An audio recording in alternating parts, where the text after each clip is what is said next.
दोस्तों ये वीडियो है एक अल्ट्रा माइक्रोन्यूट्रिएंट के ऊपर, मतलब एक ऐसा माइक्रोन्यूट्रिएंट जिसकी जरूरत पौधों को दूसरे माइक्रोन्यूट्रिएंट्स के कंपैरिजन में बहुत कम मात्रा में होती है। ये तत्व है मोलिब्डेनम, जिसकी बहुत कम मात्रा की जरूरत पौधों को होती है, लेकिन इसकी अनुपस्थिति में पौधे अपना जीवन काल पूरा नहीं कर सकते हैं और इसकी कमी होने पर उत्पादन में भी कमी देखी जाती है। और मजे की बात तो ये है कि इसे पौधों का हजमोला कहा जाता है। अब इसे ऐसा क्यों कहते हैं ये जानना तो आपके लिए इंटरेस्टिंग होगा ही, लेकिन इसके अलावा इस वीडियो में हम ये भी बताएंगे कि ये कैसे काम करता है, इसे कब, कैसे, कितनी मात्रा में और किन फसलों पर प्रयोग करना चाहिए और इसकी कमी के लक्षण, मोलिब्डेनम का क्या महत्व है। चलिए शुरू करते हैं। दोस्तों मोलिब्डेनम का सबसे महत्वपूर्ण काम पौधों में ये होता है कि ये नाइट्रोजनेस और नाइट्रोजन रिडक्टेज एंजाइम्स को एक्टिवेट करने का काम करता है, जो कि नाइट्रोजन फिक्सेशन में मदद करते हैं। और पौधों का पसंदीदा खाना नाइट्रोजन अगर पौधे ज्यादा मात्रा में उठा लेते हैं तो ये हेल्प करता है एंजाइम्स को एक्टिवेट करके इस नाइट्रोजन को प्रोटीन में तेजी से कन्वर्ट करने में। और इसी कारण इसे पौधों का हजमोला भी कहा जाता है, क्योंकि ये नाइट्रोजन पचाने में मदद करता है। चूंकि मोलिब्डेनम नाइट्रोजन पचाने में मदद करता है, इसीलिए इनडायरेक्टली इससे कई सारे फायदे पौधों को होते हैं, क्योंकि नाइट्रोजन की अधिकता से कई सारे नुकसान पौधों में देखे जाते हैं, जैसे कि फूलों का सड़ना,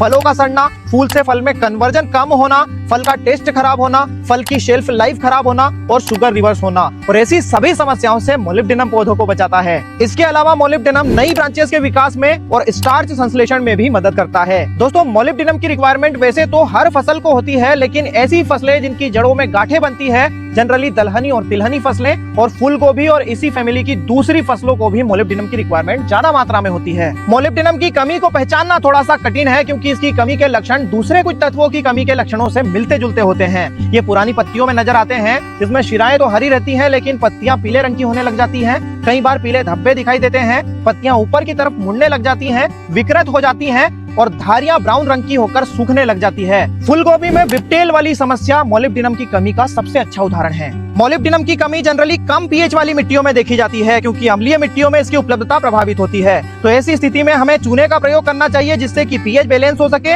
और मोलिब्डेनम के इन तीनों प्रकारों में से किसी एक का इस्तेमाल भी हम कर सकते हैं। इसे स्प्रे से भी दिया जा सकता है और ड्रिप से भी चलाया जा सकता है। और इसकी सबसे बड़ी खासियत यह है कि इसे लगभग सभी प्रकार के केमिकल फर्टिलाइजर्स और दवाइयों के साथ इस्तेमाल किया जा सकता है। और खर्च भी बहुत कम आता है, जो कि 100 से 300 रुपए एकड़ का होता है। और जरूरत पड़ने पर फसल की